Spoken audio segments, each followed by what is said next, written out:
আমি এখন যেরকম হয়ে গেছি, একসময় এই ধরনের মানুষদের আমি নিজেও ঘৃণা করতাম, যারা একা থাকতে পছন্দ করে, কারো সাথে নিজের অনুভূতি শেয়ার করে না, হাজার কষ্ট নিয়েও মুখে মিথ্যা হাসি ধরে রাখে।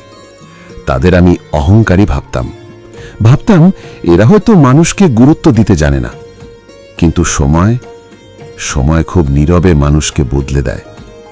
একটা সময় ছিল যখন আমিও খুব সহজে মানুষকে বিশ্বাস করতাম।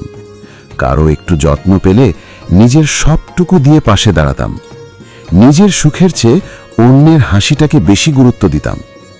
কিন্তু বিনিময়ে কি পেয়েছি জানো? অবহেলা, প্রয়োজন ফুরিয়ে গেলে দূরে সরে যাওয়া কিছু মানুষ, আর মাঝরাতে একা কাঁদার অভ্যাস। ধীরে ধীরে বুঝতে শিখলাম, সবাই ভালোবাসি বললেই ভালোবাসতে জানে না, সবাই পাশে আছি বললেই পাশে থাকে না। কিছু মানুষ শুধু প্রয়োজনের সময় কাছে আসে, আর স্বার্থ শেষ হলেই অচেনা হয়ে যায়।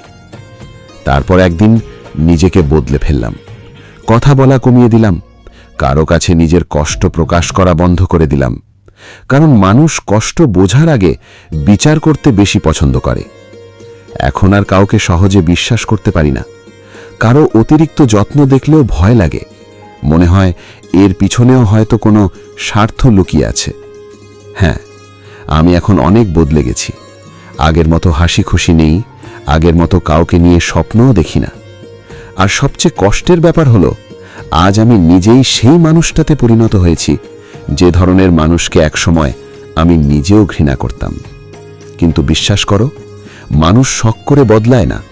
কিছু পরিস্থিতি, কিছু বিশ্বাসঘাতকতা আর কিছু না বলা কষ্ট মানুষকে সম্পূর্ণ অন্যরকম করে দেয়।